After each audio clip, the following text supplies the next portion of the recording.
Grand Power Direct, I am Rhett Butler, and this is For the Culture. You know, America is going through what I would consider a great rebrand, but you know what? That's actually on brand. Now, you're probably scratching your head right now. What does that even mean, Rhett? All I'm seeing is turmoil. All I'm seeing is changes happening with less than 30 days from this new person, I'm gonna call him Great Orange, his start or restart, I should say, in the office. It is his second term after all. But what I'm gonna say is this.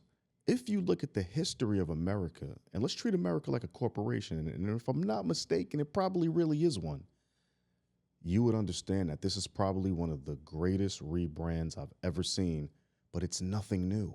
It's just shocking and extremely polarizing. But let's go through it.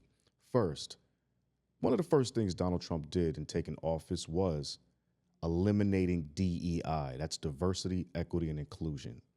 Now, that DEI elimination did a few things. One, it told people of color, you will not be counted in relation to competitiveness. In essence, it's saying that we live in a post-racial society, and if a post-racial society is where we live, then you have to understand they're saying the playing field is exactly equal. That's what's being stated. That by itself is not only not a rebrand, it is just America saying we're doing a reset, right? Remember, when the first term was called affirmative action, and when that happened, many people who were not of color definitely had an issue or took umbrage with the fact that they felt that they were being excluded now from opportunities based on racial inclusion. So when you eliminate DEI, which is the byproduct of an early affirmative action effort, what you're really saying is, well, there's no reason for this anymore. Everybody's equal. We're all on the same playing field. Now, I say that to say the following. When America first rebranded itself was probably when it elected the first black president. Shout out to Barack Hussein Obama. I say his first, middle, and last name because none of them sound American in the sense of how America has initially branded itself. Barack, I can't think of anything more un-American in a name if you're not paying attention to how America has evolved. Hussein, clearly there's always been a stigmatization around Islamic or other religious disciplines not Christian. And Obama obviously is a salute to his African heritage. Why am I saying all of this? Because the shock to the system of a Barack Hussein Obama presidency has been long and hard. 8 years of a presidency that honestly, I don't think most people even believed we would ever have a black president. There's been too many songs, specifically in the hip hop genre, that have cemented that fact. But when that occurred, what people need to understand is that progression and progressiveness is definitely siloed to a certain faction of America. And there are many people who did not want that to happen. But when it did happen, what it did was it unlocked potential in the minds of young people, specifically of color, that anything is possible.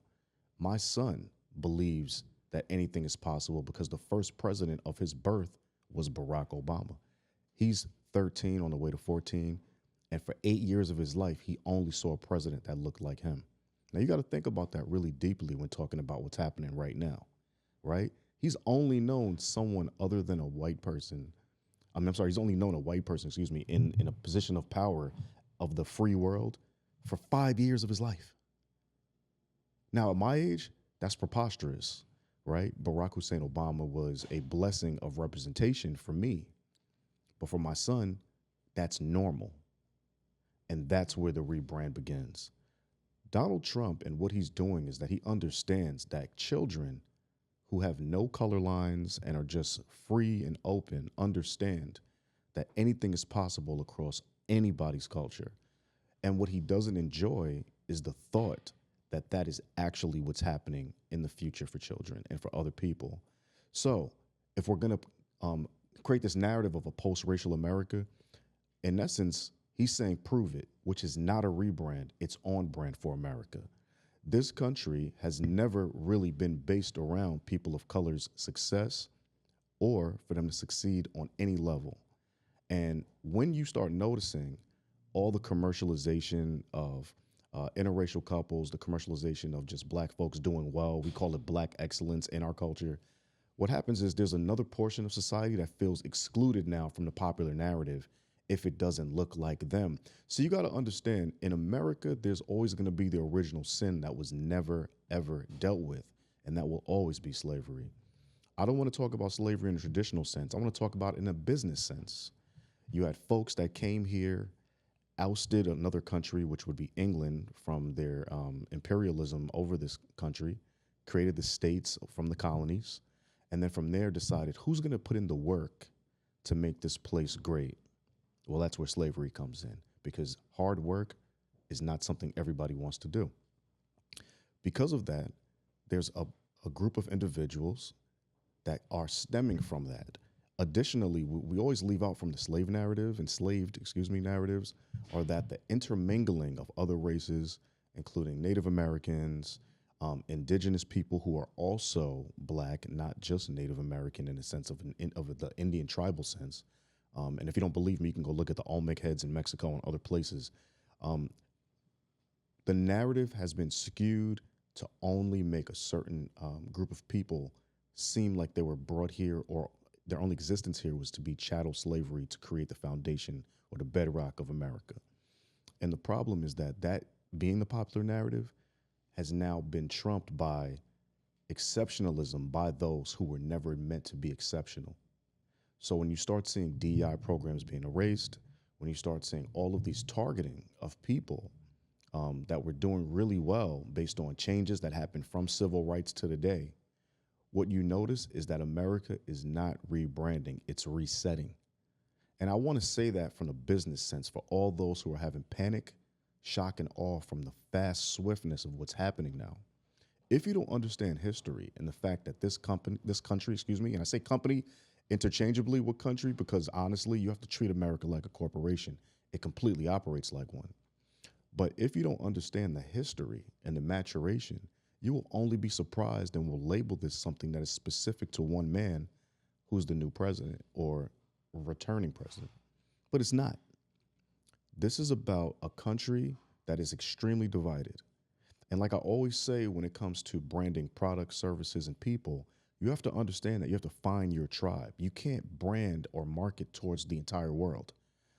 I don't believe in a shotgun effect of branding. I believe in a sniper effect. I find my tribe, and then anybody else outside of that I'm just lucky to have them. With the America reset, you have that exact effect. You have a sniper effect that's having shotgun results. And it's unfortunate because people didn't realize, those who voted for a certain individual, that he was only thinking about the needs of one set of people. Now, you can label that republicanism, but I want to go deeper than that, because Republicans come in all shapes, sizes, and colors. Democrats come in all shapes, sizes, and colors. No, I think it's a little deeper than that. I think it's about classism, and I think it's about a hard reset. You know, there is a strategy, and I say this because, again, if we view things only through a political lens, all we're going to do is polarize each other and not get to the next level. But if you look at what's happening in politics, the way you would look at a business marketing campaign, I think you'll start to see where the problems can reside. There's a strategy that was first enacted by Richard Nixon via a strategist named Roger Stone. The same Roger Stone that was part of the Trump's first presidency as one of his advisors. And it's called the Southern Strategy. Now, what is the Southern Strategy, you might ask? Well, it's simple. The Southern Strategy is one enacted by normally upper class or rich non-folks of color that implores poorer folks that are not of color to look at themselves as on the same level as the rich folks that are not of color, so that they have a solidarity, and then they both create an enemy from folks of color. Now, what's interesting about the Southern Strategy is never does the Southern Strategy ever explain why there's disparities in income. Rich, poor, it just says we're all white. And when you do that, what happens is it creates a ethos between those two groups that anything's better than being black or brown. That creates solidarity, even though they're not really together. They shop in different places, they live in different neighborhoods, and they cannot do the same things based on income disparity. But if you eliminate the boundary by saying, but we're white, which is a homogenous, not real term, then what happens is everybody else is against us or not like us. Shout out to Kendrick Lamar and his Grammy. That song is fortuitous in so many ways. Facts. However, I say these things because I want people to understand, like, why you're getting afraid, scared, shocked by all the changes. If you understand strategically what's going on here, you'll also know how to move within the tumult and the toxicness. One, first and foremost, any strategy that is against you or to reset positive gains you've made means you have to do one thing and one thing only: create community. What you're not supposed to do is polarize back, right? And create like this massive dissension, because that's like how it's one of the reasons why the Civil War was created. Completely. Because nobody could see eye to eye. And never forget, wars happen all the time. What we don't want is for that to start displacing people or people to actually lose their lives. But democracy is fragile. It's fragile. When you see a politician vying for votes, what is it called? A campaign. Well, what is it called in business when I'm marketing and advertising and branding? A campaign. All politicians are campaigning for your votes in the same vein as a marketing or branding strategy. Never forget that. When Kamala Harris first tried to become the presidential nominee, which was a failed attempt the first time, she did it under the guise of the Shirley Chisholm platform. Shirley Chisholm, if you don't know, was the first black woman to run for president to seek the Democratic nomination. Now, she did that smartly. She announced her Democratic bid to try to become the Democratic frontrunner for president on the same day Shirley Chisholm did, not the same year, but the same day of that year. And although unsuccessful, she was smart enough to realize, if I can wrap my campaign efforts around womanhood, women empowerment, and yes, Shirley Chisholm happened to be a black woman, it will touch so many different segments of the audience with which I know will be my core base. And that's the key to any campaign: identification of your core base. Now, with everything I just said, I think you can draw a straight line into where Donald Trump believes his core base is, can't you? Cancelization of DEI, tariffs on countries, mainly China, eventually coming after Canada, and definitely has said he wants Canada to be, I believe he said, the 51st state.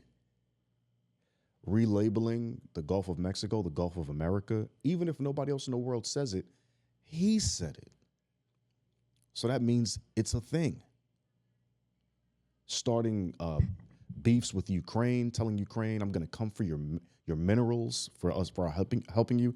Something that was never pre-negotiated. All these things show you that certain folks in power are going after things relatable to them and their core base. And everybody else will be shocked and awed, but they're either going to watch from the sidelines and comply, or protest and complain, as we saw on Grammy night in LA with folks from other countries that were protesting ICE and immigration tactics.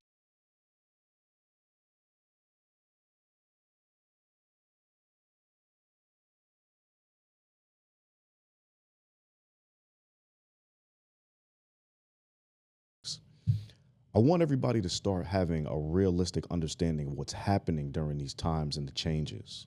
I want you to rationalize it and try to take emotion out of it as much as possible. It's not going to be easy. Clearly, I'm a man of color. I wore this American flag shirt with all the ripples in it to show you how tattered the country is, to show you how weather beaten. And these buttons indicate how it's all held together very thinly and carefully. That is America. And if you're only going to read the headlines and be angry, you're not contributing to what's going to be success for your future. You have to treat everything like a campaign. My current campaign is to make sure I create community. You should do the same. Not because I'm saying it, because I'm laying out the facts for you to understand where we are and where you could be if you stop being angry and start getting active for you and yours. Create opportunities for people in your community. That's a campaign. Start talking to people about your frustration, but do it in a lens that is solution-based, not just a complaint-based option. That's something you can do.